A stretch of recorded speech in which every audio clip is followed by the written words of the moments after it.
piece at blackandright.com by Bob Parks, and he talks about the circumstances involving. What is a leader? Over the last 2.5 centuries, we've bestowed leadership status to those who've risked and in some cases lost much to advance the moral principles our founders intended so our republic would survive. However, today, leadership status is cavalierly given to those whose intentions are too often self-serving and not serving our country. In 2009, Democrats, Republicans, and Independents gathered on Capitol Hill in great numbers to tell our government that they were taxed enough already. While many of us who were actually there saw thousands of concerned citizens voicing their First Amendment right to peaceably assemble and protest the actions of their government, too many saw us all as dollar signs and anointed themselves leaders.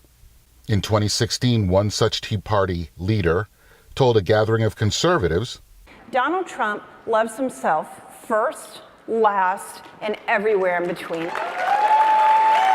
He loves himself more than our country. He loves himself more than the Constitution. He doesn't love you or me. And he doesn't love the Tea Party. And after Donald Trump received the Republican nomination, this same person began fundraising off of his many subsequent accomplishments. In 2012, a failed actress put on a bathing suit and was photographed on a rocket prop with the name of a presidential candidate and was almost instantly issued leadership status and rewarded with a seat on a cable news program. A real-life political drama in Tinseltown. In 2017, a former dominatrix wore a dress to an awards ceremony that had the name of Donald Trump emblazoned on the back. She was almost instantly given leadership status and embraced into the conservative movement, despite the fact on Election Day 2016, she tweeted, "If you don't like the two crazies running, write in or vote for the other three on the ballot. Don't dismiss." This person was rewarded with numerous appearances on cable news, made it into the president's family circle, all while publicly representing conservatives and our values despite being a documented liberal who saw us all as dollar signs and successfully exploited us as such.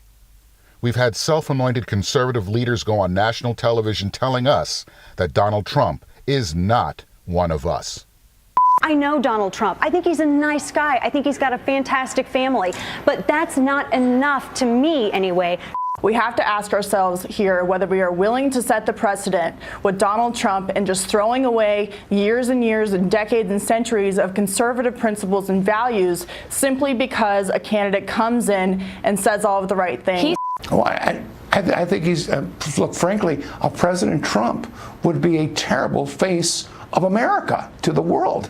Only the number Trumpers. If only Jonah Goldberg and Bill Kristol and Glenn Beck and this one and that one, if only they'd get behind Trump, then we'd be winning. We'd win big time. Oh, yes. No, we wouldn't. With respect to Trump, I will announce it. But I'm not a Pollyanna. I'm not a Pollyanna.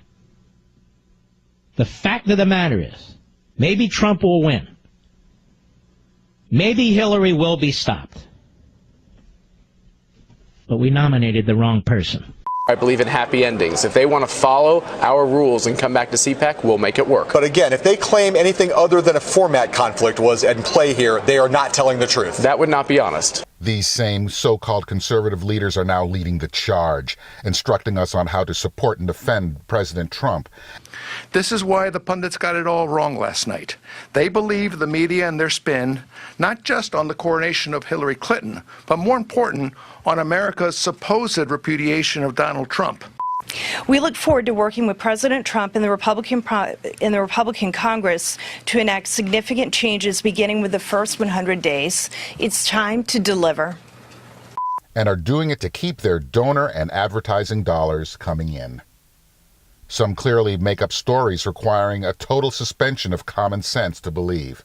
This is a congressman, you say, whose district Trump won, who's been a regular supporter on Fox News and elsewhere publicly defending the president. He would only agree to speak with you not even on the phone, not even on the street. You had to go walk the aisles of a D.C. Safeway with him, looking at cereal and dairy. I mean, tell me about him. Yeah, so, I mean, he would have met on phone. We've been trying to connect for a while. He's not a friend of mine, but we've had a working relationship for a while. But he didn't want to be seen anywhere near me on Capitol Hill. We have another who was and is still a virulent never-Trumper whose only skin in the conservative game is to write books and create a blog where news stories are rewritten and repackaged as breaking news. Because as entertaining as Donald Trump is a liar.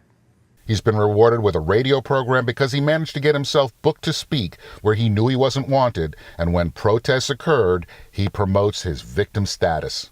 Is that really what it takes to be considered a leader? And now we have the latest conservative rock star who's been embraced because she believes she is saying things never said before. You may have actually come to believe that we care what you think. Just because they don't think or vote the way you want them to? You cross a line.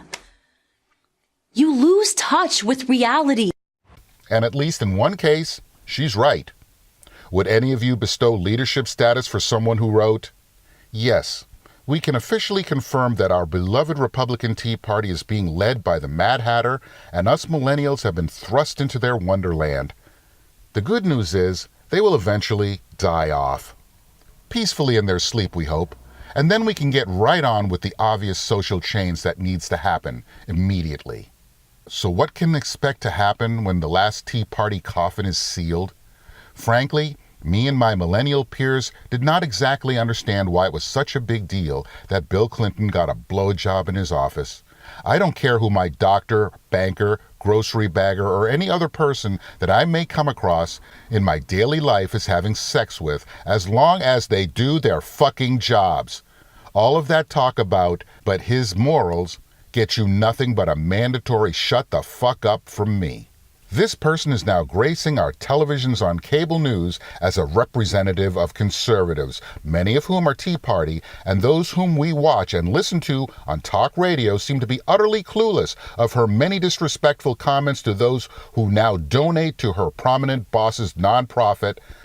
Candace Owens is a millennial conservative African-American female. She's part of Turning Point USA. She's the communications director. Turning Point USA described it. It's a millennial group conservatives. Conservatarian. They are led by a young man named Charlie Kirk. Candace Owens is one of these brilliant young millennial conservatives whose leader still lives at home, and when he travels to conduct his business in and around Capitol Hill, stays at one of the most expensive hotels on the donor dime.